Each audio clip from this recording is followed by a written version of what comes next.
지진은 땅 속에서만 일어나지는 않습니다. 바다 속에서도 매우 강력한 지진이 일어납니다. 이런 지진으로 인해서 바다의 파도의 최고 높이가 40m나 이르렀고, 밀려드는 바닷물은 넓은 땅과 수많은 건물들을 삼켜버린 적이 있습니다. 불과 2년 전 3월에 우리의 이웃나라인 일본을 공포 속으로 몰아넣은 재앙입니다.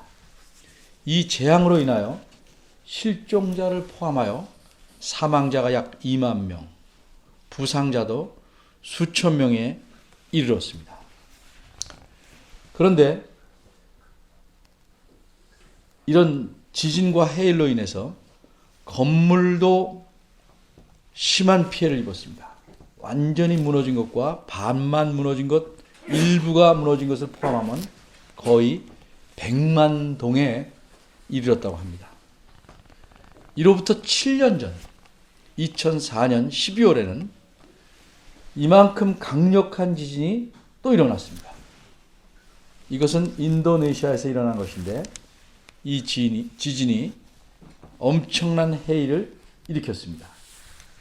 이 해일은 인도양을 통해서 퍼져나가서 멀리 떨어진 다른 나라들, 특히 인도와 스리랑카, 태국에 엄청난 피해를 입혔습니다.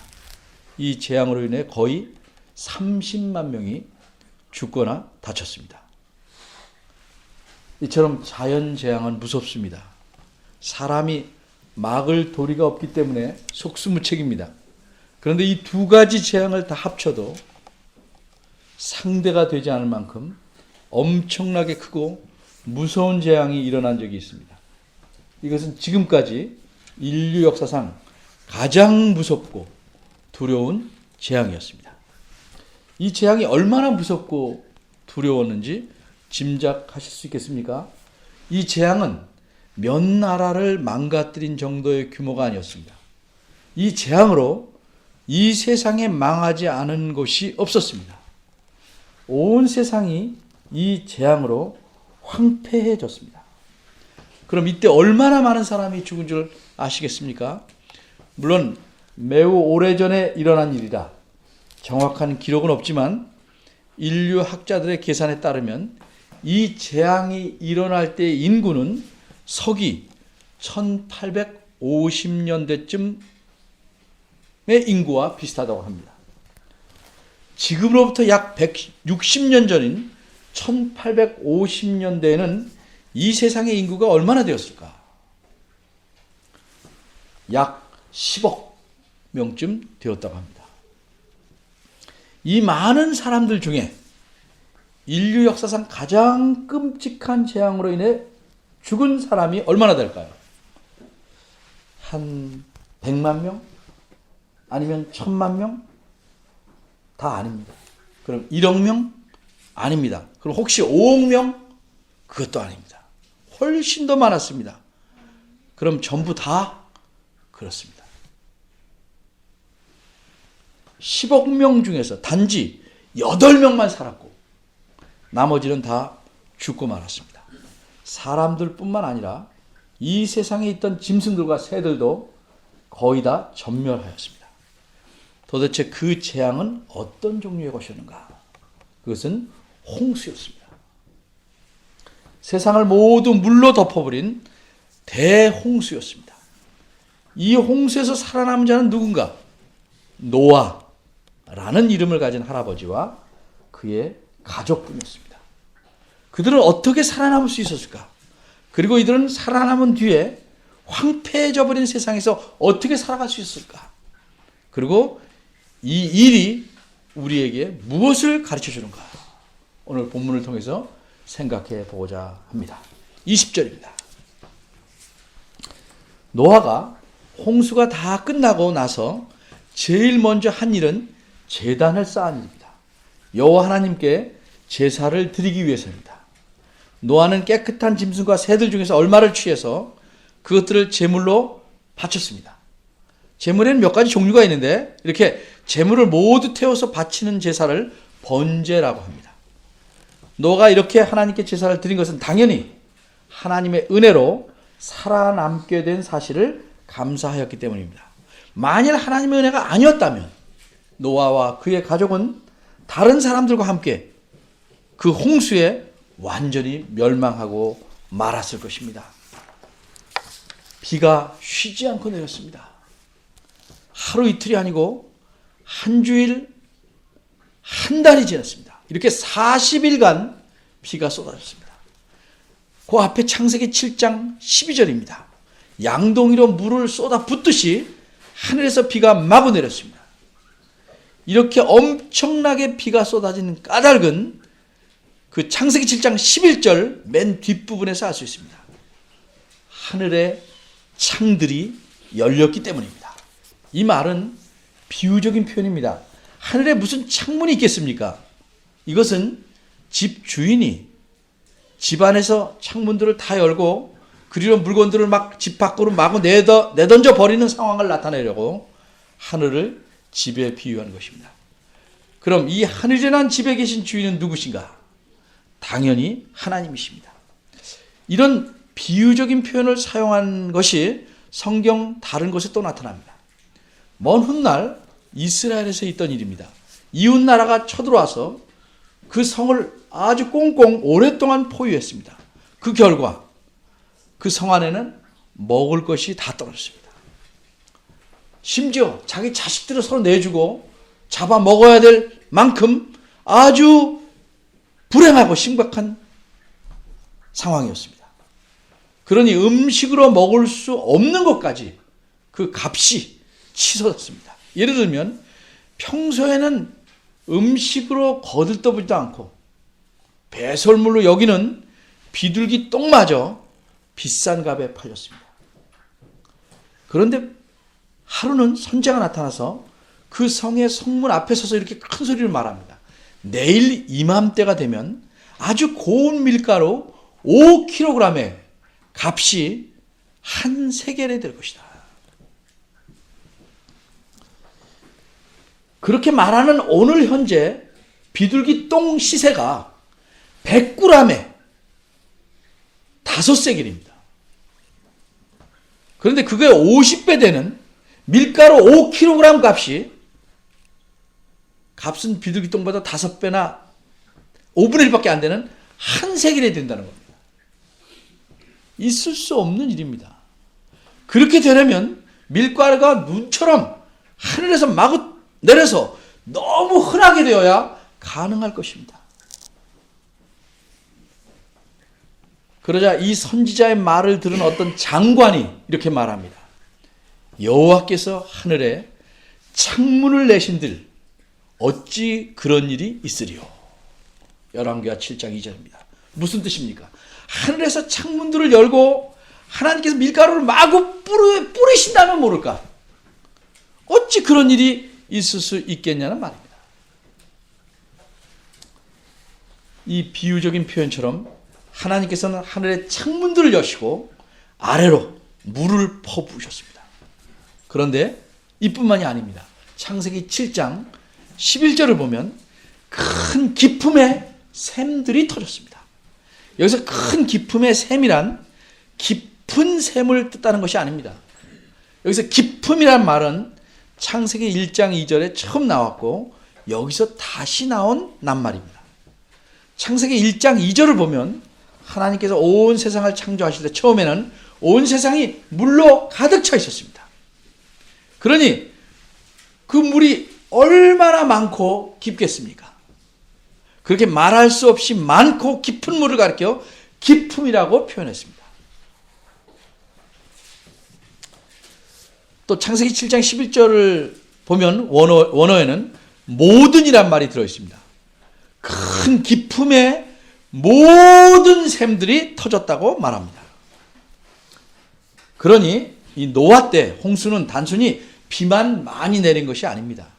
분명히 바닷속에서 큰 지진 같은 것들이 도처에서 일어나 그 속에 있던 물의 샘들까지도 다 터뜨려서 엄청난 물들을 육지로 뒤엎게 한 사건입니다. 그 결과 어떻게 되었습니까? 성경 말씀은 그 결과를 3번씩이나 강조해서 말씀합니다. 먼저 7장 21절입니다. 땅 위에 움직이는 생물이 다 죽었으니 곧 새와 육축과 들짐승과 땅에 기는 모든 것과 모든 사람이라. 땅에 살아남은 생물은 개미 한 마리도 없다는 말씀입니다. 이런 사실을 7장 22절에서 한 번 더 강조합니다. 육지에 있어서 코로 생물의 기식, 숨을 호흡하는 것은 다 죽었더라. 표현은 다르지만 21절과 의미는 똑같습니다. 다만 표현을 바꿔서 같은 사실을 강조한 것뿐입니다.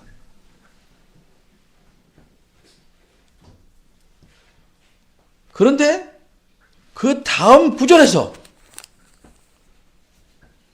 또 같은 의미로 말씀합니다. 23절입니다. 하나님께서 지면의 모든 생물을 쓸어버리시니 곧 사람과 짐승과 기는 것과 공중의 새까지라. 이와 같이 사람을 포함하여 모든 생물들이 하나도 남김없이 다 죽었다는 사실을 3번씩이나 말씀하고 있습니다. 그럼 어째서 똑같은 사실을 이렇게 3번씩이나 강조할까? 그 이유는 이것과 대조가 되는 사실을 돋보이게 하려고 하는 것입니다. 7장 23절 하반절을 보십시오. 앞에서 강조한 사실을 이렇게 간추려서 표현합니다. 이들은 땅에서 쓸어버림을 당하였으되. 이렇게 한마디로 묶어서 표현했습니다. 그리고 이어서 대조되는 사실을 말씀합니다. 쓸어버림을 당하였으되 홀로 노아와 그와 함께 방주에 있던 자만 남았더라. 하나님께서 땅에 있는 모든 것들을 마치 빗자루로 쓸어버리듯이 물로써 다 쓸어내버려서 멸망시켰습니다. 그리고 노아와 그의 가족 8명과 노아를 포함해서 방주 안에 태우신 생물들만 살려두셨습니다. 노아는 어떻게 살아남을 수 있었을까? 한마디로 하나님께서 살려주셨기 때문입니다. 그런데 그 큰 홍수의 물을 어떻게 피해서 살아남도록 하셨을까? 물을 피하려면 배가 필요합니다. 노아는 배를 만들어서 홍수 동안에 그 배에 타고 있어서 살아남을 수 있었습니다. 그런데 어떻게 노아가 배를 지을 생각을 했을까요? 배를 지을 생각을 혹시 했더라도 어떻게 그 거친 파도에 뒤집히지 않고 안전하게 떠 있을 수 있는 배를 지을 수 있었을까요?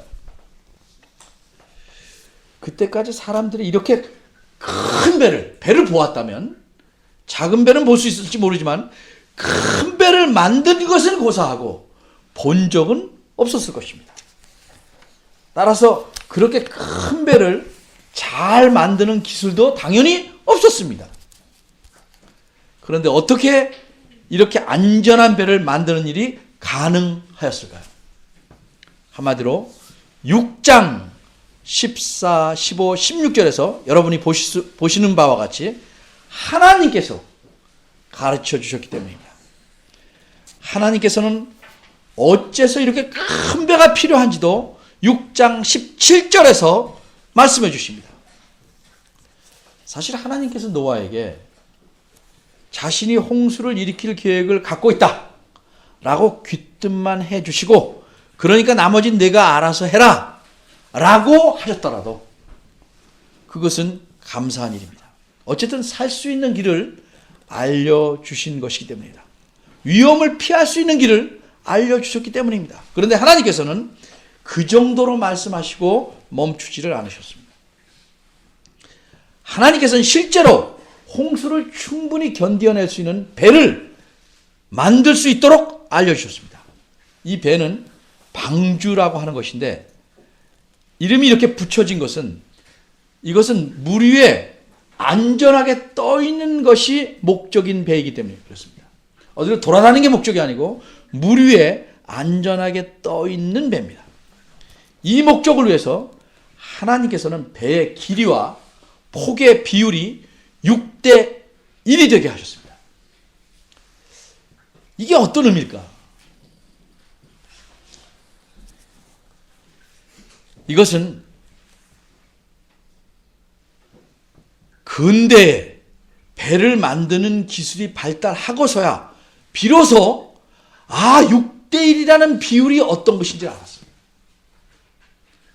그것은 배가 가장 안전하게 물 위에 있을 수 있는 비율이라는 사실을 알게 된 것입니다. 옛날에는 몰랐습니다, 전혀. 그러나 하나님은 이미 알고 계셨습니다. 그래서 하나님께서 가장 안전한 방주를 만들게 하시고 노아를 철두철미하게 책임지시기로 하신 것입니다.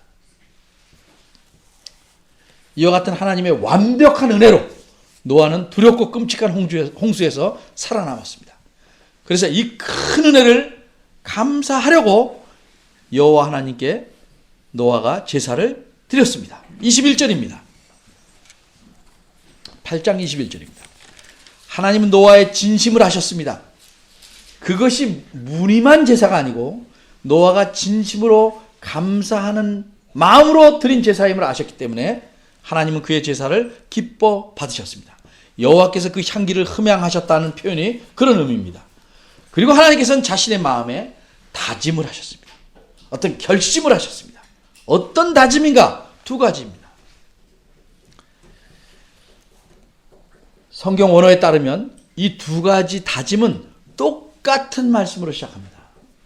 첫째는 내가 다시는 저주하지 않겠다. 내가 다시는 뭐뭐 하지 않겠다 하는 말로 시작합니다. 첫째는 내가 다시는 저주하지 않겠다. 이 말씀이고, 둘째는 내가 다시는 멸하지 않겠다. 노아가 겪은 홍수는 하나님께서 사람 때문에, 사람들의 죄악 때문에 온 세상을 심판하신 것입니다. 우리 모두가 잘 알다시피 하나님께서 온 세상을 지으시고 무엇이라고 말씀하시면서 만족하셨습니까?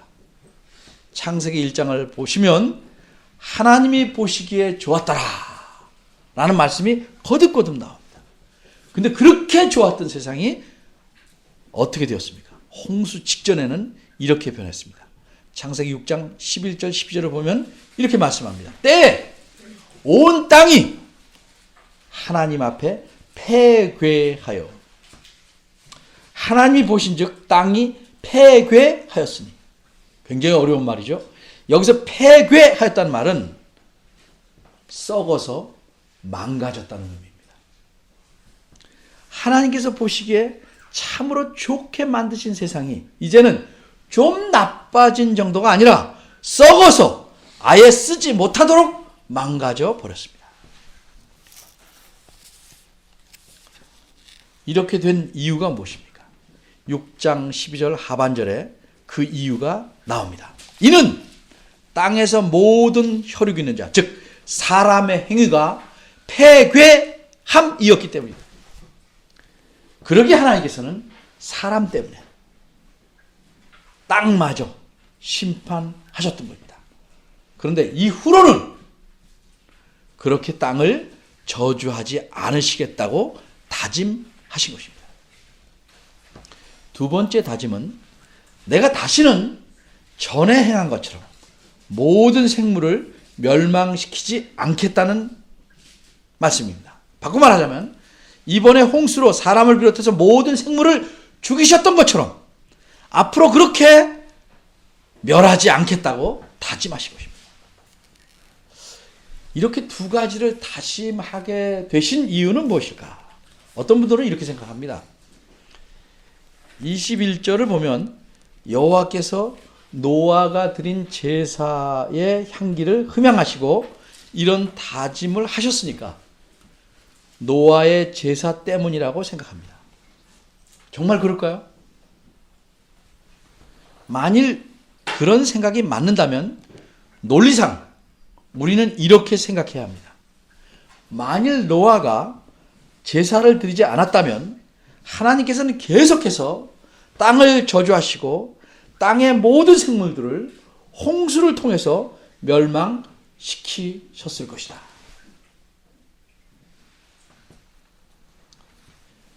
과연 그렇다면 하나님의 결심을 바꾼 것은, 계속 멸망시키려는 결심을 바꾼 것은 노아의 제사인 셈입니다. 제사라는 선물을 받자 하나님께서 마음을 돌리신 셈이 되는 것입니다. 하나님께서 이 세상을 멸망시키시거나 유지하는 것이 사람이 드리는 제사 하나로 좌우된다면 과연 우리가 그런 얄팍한 하나님을 믿을 만할까요?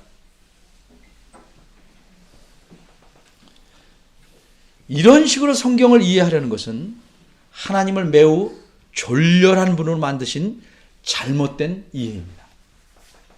그럼 무엇 때문에 하나님께서는 그런 다짐을 하시게 되었을까?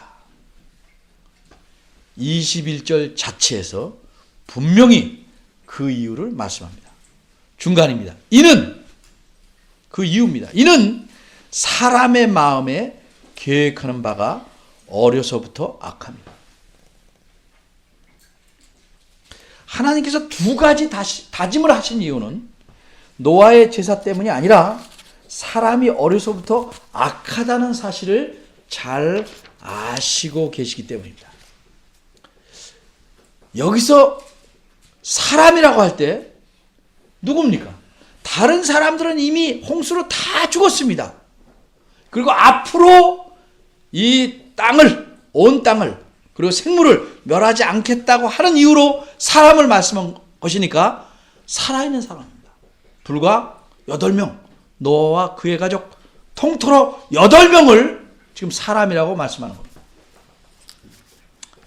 바꿔 말하자면 이 살아남은 8사람도 악한 사람들입니다. 이들도 어려서부터 악한 사람들입니다. 어느 정도 악한가?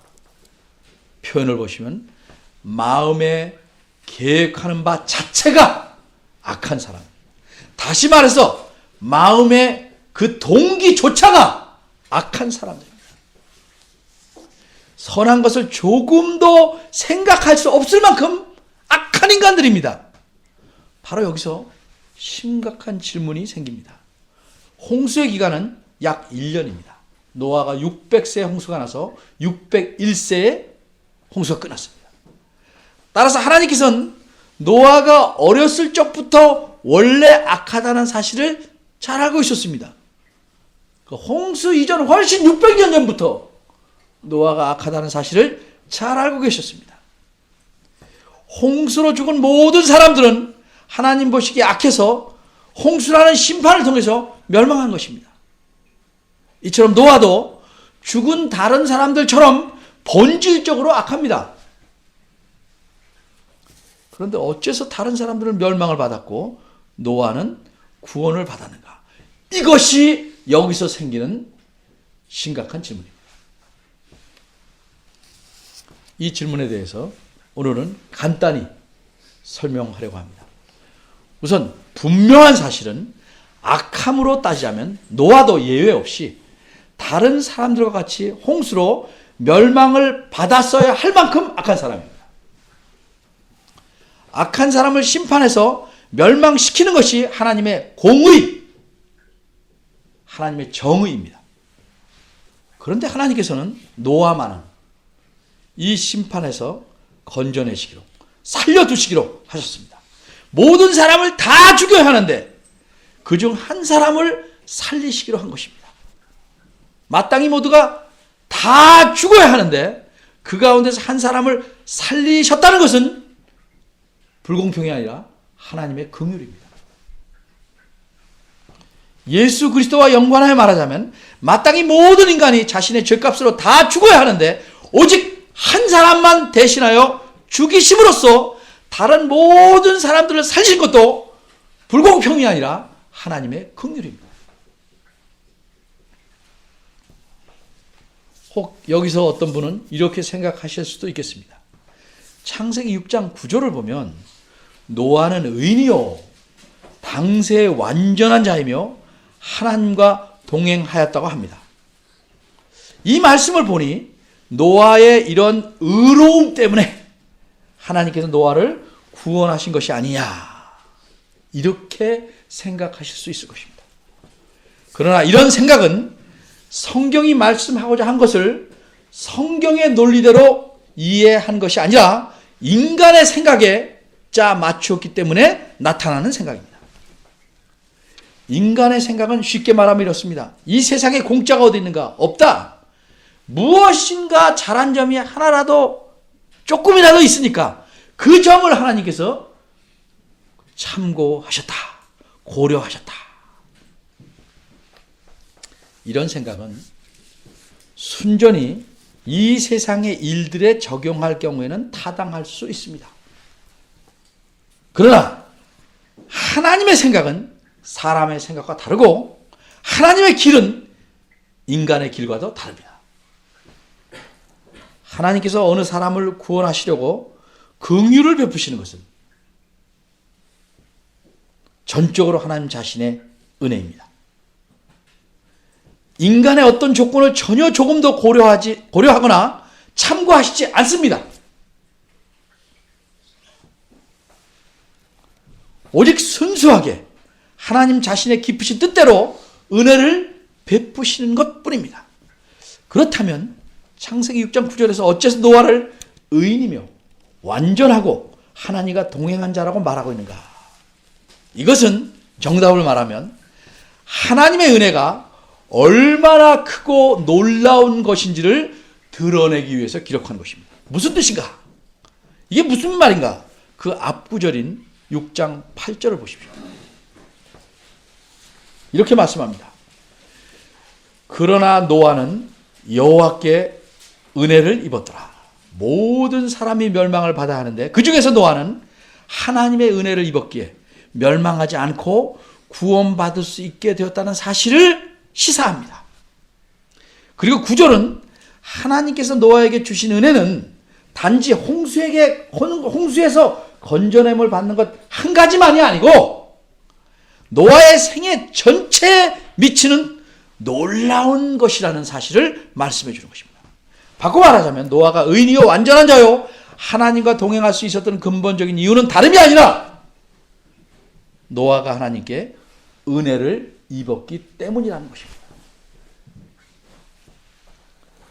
그럼 노아의 다른 식구들은 어떻게 구원을 얻었는가 하는 질문이 생길 것입니다. 그 질문에 대해서는 이후에 제가 연관된 설교를 할 때 말씀드리기로 하겠습니다. 22절로 넘어갑니다. 먼저 이 구절이 잘 이해될 수 있도록 먼저 간단한 예를 하나 들겠습니다. 제가 생각해도 지금 이게 들려는 예가 꼭 맞는 예는 아닙니다. 근데 아무리 머리를 쥐짜도 더 좋은 예를 찾지 못해서 그래도 안 들리는 것보다 들리는 게 낫다고 생각해서 이 예를 말씀드립니다. 제가 어릴 적에 집에 큰 개가 한 마리 있었습니다. 이 개는 그 개치고 꽤 똑똑한 놈입니다. 다른 개와 싸울 때는 발을 걸어서 상대방을 넘어뜨릴 줄 아는 정도였습니다. 몇 번 봐서 그런 게 늘 그런지 몰라요. 몇 번은 그랬어요. 그런데 성질은 정말 개 같았습니다. 제가 어려서 그런지 야빠서 그런지 밥을 주려고 개밥 그릇을 움직이면 날 물려고 합니다. 그래도 내가 사람인데 하루는 겁을 줘서 버릇을 고쳐본답시고 이렇게 보니까 해머가 있어요. 그 해머를 들고 휘둘렀습니다. 근데 그만 실수로 무거우니까 어떻게 하다가 못 빼고 개 주둥이를 정통으로 때리고 말았습니다. 피가 납니다. 너무 미안해서 이름을 부르면서 다시는 안 그럴게 라고 거듭 말했습니다. 근데 만일 물론 죽진 않았지만 그때 그 개가 쓰러져서 못 일어났다면 다시는 안 그렇게 말만 하는 것은 아무 의미가 없습니다. 이미 못 일어나는데 쓰러진 개를 일으켜야 쓰러진 개를 살려놓아야 다시 안 그런다고 한 다짐을 계속 지킬 수 있는 것입니다. 이와 비슷하게 하나님의 다짐에 대해서도 생각을 해야 됩니다. 홍수로 땅은 이미 황폐해졌습니다. 오늘날 우리가 이상기후를 겪어봐서 익히 짐작하겠지만 엄청난 홍수로 인해서 땅은 제 기능을 다하지 못하고 기후도 불규칙하게 되었습니다. 이런 상황에서 사람이 도저히 살기 힘든 이런 상황에서 내가 다시는 땅을 저주하지 않겠고 내가 다시는 모든 생물을 멸하지 않겠다는 하나님의 다짐은 별 의미가 없습니다. 그냥 내버려 두면 땅에서 생물이 제대로 살아갈 수 없고 망할 것이기 때문입니다. 따라서 하나님이 말씀하신 그 다짐이 유효하려면 하나님께서는 모든 생물이 정상적으로 살아갈 수 있도록 땅의 모든 기능을 회복시켜 놓으셔야 합니다. 이런 의미에서 22절은 땅을 회복시키고 유지해 나가시려는 하나님의 뜻, 하나님의 의도를 알려주는 것입니다. 땅이 있을 동안에는 심음과 거둠, 추위와 더위, 여름과 겨울, 낮과 밤이 쉬지 아니하리라. 요즘 우리가 아는 과학적 지식에 따라 말하자면 우리가 살고 있는 이 지구의 기후와 공전과 자전이 모두 정상적으로 회복되게 하여서 사람과 모든 생물이 살아가기에 적합한 장소로 만드시겠다는 말씀입니다. 그런데 우리가 22절에서 한 가지 더 생각할 점은 그런데 이 땅은 영원히 계속되지 않는다는 사실입니다. 땅이 있을 동안에는, 이렇게 잘 번역된 이 표현이 원어에서는 땅의 모든 날 동안입니다.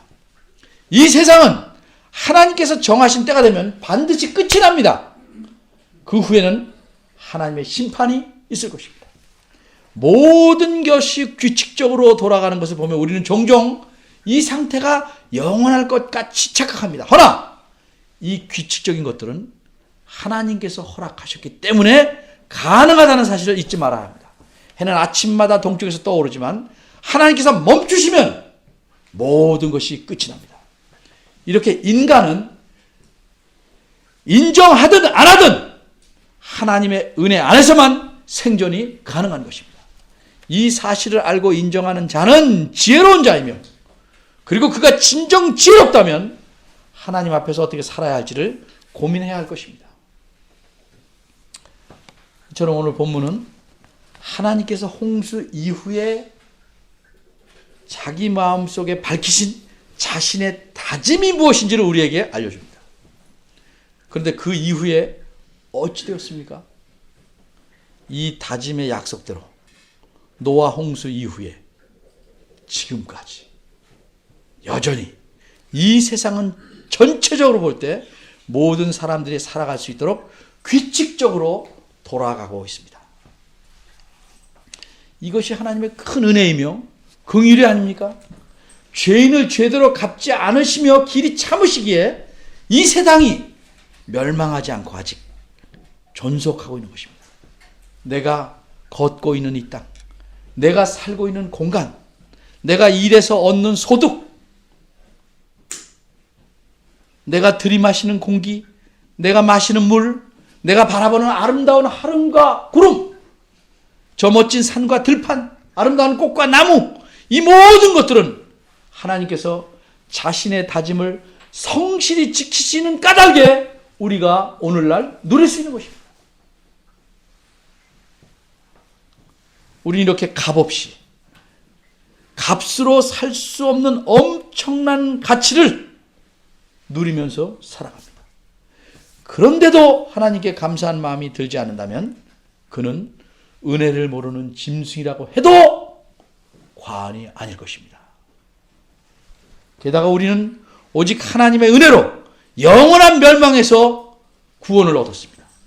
그래서 우리는 하나님께서 우리 인생을 모두 책임지시는 하나님의 자녀로 살아가고 있습니다. 그러니 우리는 하나님을 모르는 사람들보다 훨씬 크고 깊고 진하게 감사하며 살아야 할 것입니다.